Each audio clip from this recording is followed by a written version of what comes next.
Surxondaryo viloyati Boysundagi zapravkada mashina portlab ketdi. Qurbon bor. Surxondaryo viloyatining Boysun tumanida Nexia 2 rusumidagi yengil avtomashina metan yoqilg'isi bilan to'ldirilayotgan vaqtda portlab ketdi hamda ushbu portlash oqibatida bir kishi halok bo'ldi. Bu haqda Boysun tumani hokimligi axborot xizmati xabar berdi.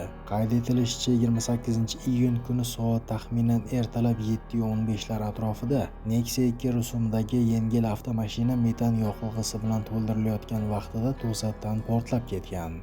Gaz to'ldirish jarayoni chog'ida sodir bo'lgan mazkur halokatli hodisa oqibatida bir nafar fuqaro og'ir darajada tan jarohatlari olgan va shifoxonaga yetkazilgunga qadar hayotdan ko'z yumgan. Ijtimoiy tarmoqlarda tarqalgan videolardan ko'rinishicha, portlash kuchli bo'lgani sababli Nexia 2ning tom qismi va orqa qismi butunlay parchalangan. Mashinaning o'zi esa deyarli tanib bo'lmas darajaga kelgan. Bildirilishicha, ayni damda o'rganish ishlari olib borilmoqda, deyiladi xabarda.